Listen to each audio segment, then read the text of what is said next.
And we'll begin with an opening statement from Coach, and then we'll have questions for the student athletes, and then we'll let them go and come back to Coach, and whenever he's ready.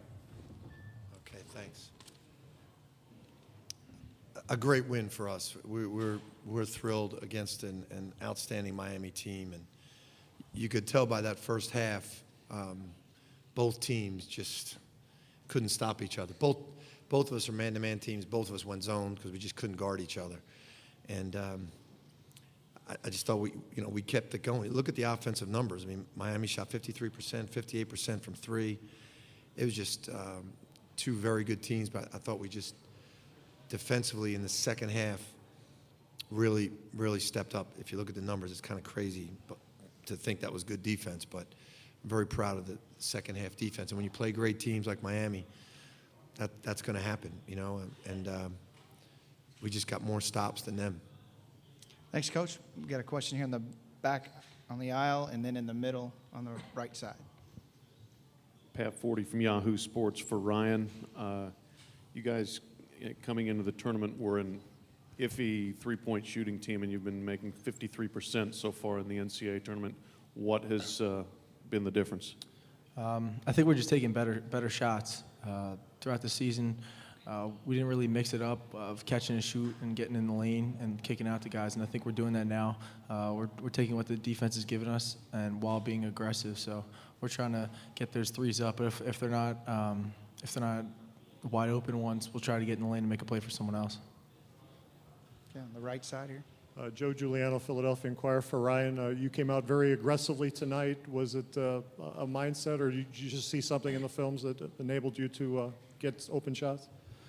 No, it was just a mindset. I wanted to be aggressive from the start, and we did a great baseline out of bounds play to get me going, and then I just was being aggressive for plays that were called for me, and just read the defense, and I think I was making the right play at that time. On the right side still. Mike Kern, Daily News, Philadelphia. Ryan, you said this is your team. I mean, the coach said it, your teammates have said it. Did you feel in this kind of a game that maybe that was your role tonight, was to get everyone else going? Yeah, for sure. I think, like I said before, I wanted to be aggressive, and whether that's making plays for someone else or catching and shoot and making plays for myself, I wanted to try to set the tone on the defensive end, but on the offensive end, I found myself getting some open looks and getting to the free throw line, and a couple of the plays that I was able to go to the foul line were from turnovers that Mikhail got on, dove on a loose ball. So I just have to credit my teammates for finding me in the open position. Left side, middle row. George Willis, New York Post. Ryan, were you in some sort of discomfort at halftime? You came out long after your team had hit the floor and seemed to be walking a little gingerly. No, I was fine. I think there was a loose ball in the first half where I just fell and just landed on a bone on my back, and the training staff was doing something with it. So I was fine. I was just getting a little, put a heating pad on it, but I felt fine after that. Stay on the left side in the front here. Howie Lindsay, 790 KRD. For Daniel, they start coming back right near halftime. What was it that you all did to stifle that and then to start the second half hot? We just got on each other. We had a lot of defensive lapses, and we had some bad offensive possession that led to turnovers. And they got, I think, 3 threes in transition. And in the huddle, we just all got on each other, just refocused, and just got back to what we were doing. Right side. Daniel, the first play of the second half, you came down and you were limping. What happened there? Were you nervous about it, and how did you end up feeling so good after? I just tweaked it a little bit on my ankle, and I wasn't that nervous really. I knew I was going to get going, and my teammates and coaches were just talking to me as I was trying to get back going. So I knew as soon as the adrenaline started rushing, I'll be good. Just a little tweak, nothing serious. Left side. Greg Mengel, CNHI. You guys had 4 guys with at least 14 points. Just talk a little bit about the balance and what kind of team that makes you. Ryan, then Daniel. I think it just makes teams have to deal with a lot of guys, and they can't key on one person. We're honestly just reading the defense. It's not we're not trying to have one person go off, and we read the defense today, and we made plays for each other, and I think we all were catching and shooting, making the right decision. When guys have offensive games like today, it doesn't really surprise us because we have a lot of talented offensive players. But I think guys stepping up on the defensive end, getting those turnovers, getting easy buckets in transition, making them grind a little more on defense was definitely big for us. More questions for the Villanova student athletes? Guys, congratulations. Thank you. Thanks for your time.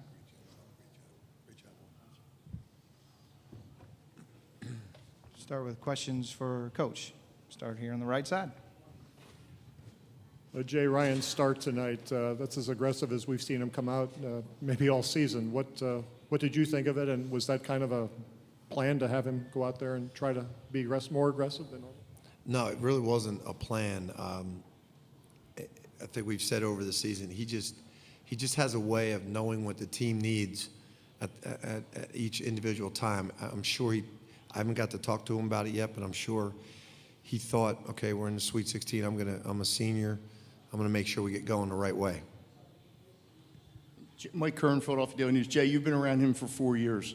Did it surprise you that Ryan was thinking that way? Because you have so many guys on this team that could have done that.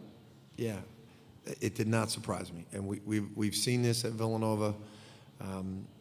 There's just times when he starts doing it and getting it going, and I think everybody on the team feels like, hey, thank God Arch is taking this over, But the coaching staff never tells him to do it, and he's always the first guy, if someone else is getting it going, to get them the ball.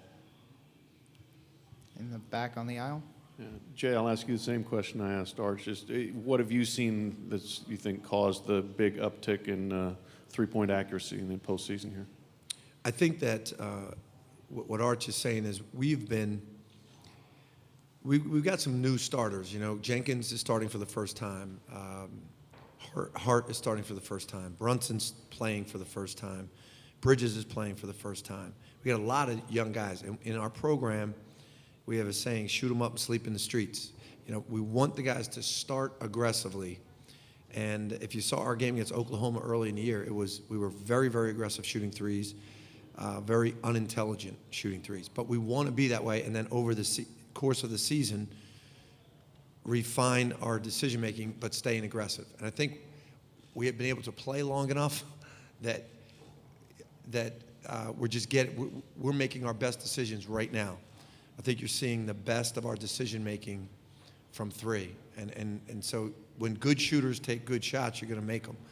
And when good shooters take bad shots, you still make some, but not a great percentage.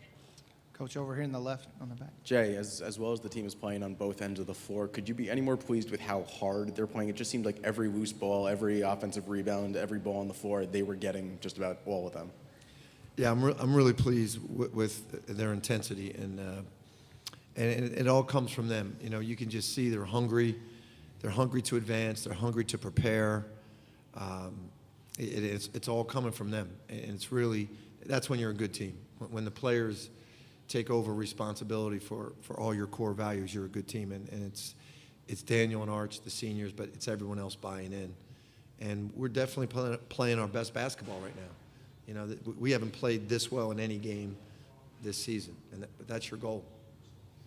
In the back on the right. Jay, as someone who's been around the Big East for a very long time, what do you think when you hear... So I got you. Sorry, Jay. Hey. What do you think when you hear the term Power Five as it's applied to basketball? Does it bother you at all? No, I just think football. I really do. I think Power Five are football conferences and conferences that are created for football. And then some of them, like the ACC, happen to also have great basketball teams and are a great basketball league. And the Big East is, it's just, we are what we are. We're just a basketball league. All our decisions are made about basketball. Our leaders are basketball people. Our schools, the tradition is basketball.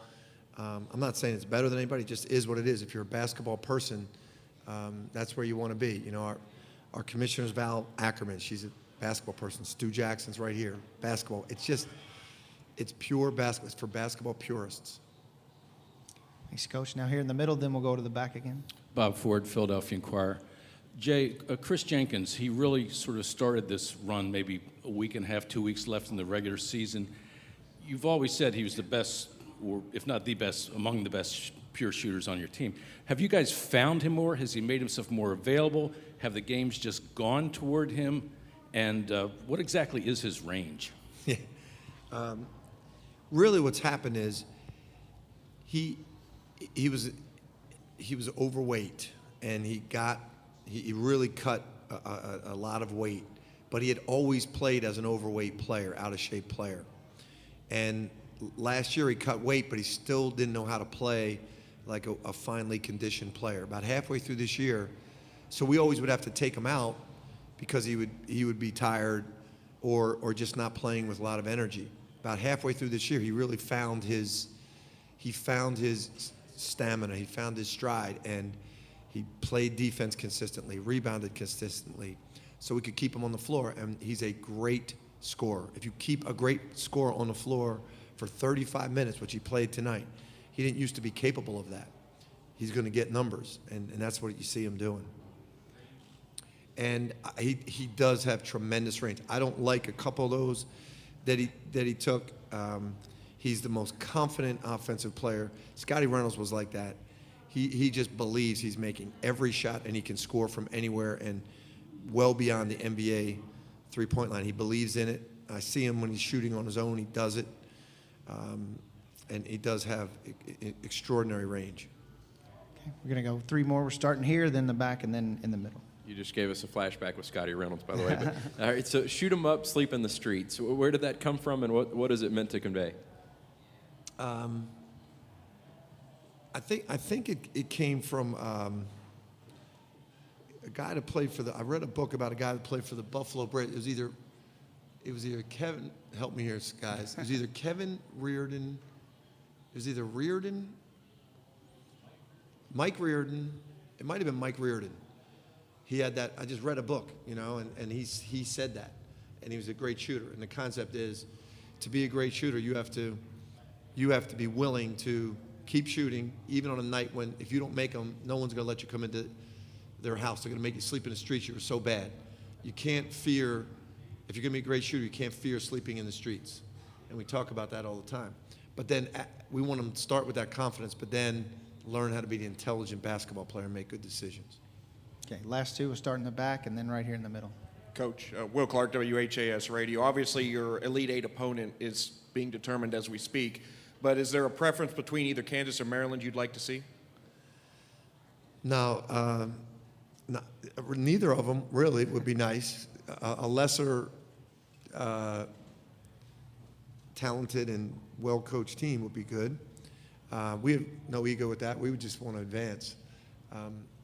We scrimmaged Maryland early in this season, and we played Kansas or a year or 2 ago in the Bahamas. And it's funny, we played Iowa in the Bahamas too, and a lot of those guys are still on the team, and they were young. They were a really young team. Now those guys have grown up and they're really good. So we'll take what we get. Just happy to be here. Okay, last one. Mike LaPresti, NCAA.com. Jay, there's probably no such thing as an undriven team in the Sweet 16. Right.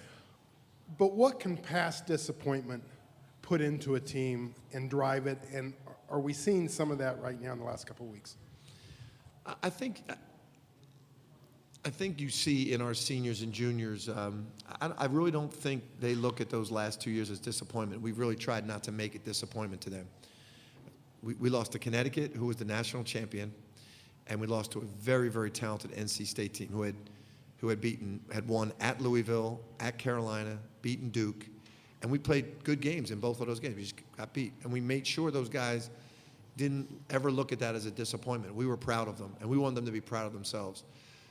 I think what you're seeing is a team that's learned a lot from those games, and that is experienced. They've been there twice. They've lost. They don't fear it. They don't fear losing in the second round. They don't fear losing in the Sweet 16. They just are driven to advance, and I think having no fear is what we're seeing. Great. Thanks for your time. Thank you, guys. Thanks, guys.